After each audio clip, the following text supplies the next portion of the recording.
Sinigang sa miso. Pakuluan natin ang isdang salmon. Ihulog natin ang buong kamatis. Sunod ang tinadtad na luya.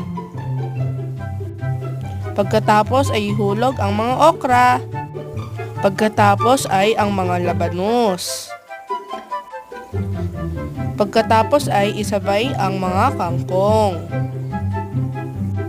Maggisa ng miso at ihulog ito. Hayaang kumulo at lagyan ng siling panigang. Lagyan ng sinigang mix.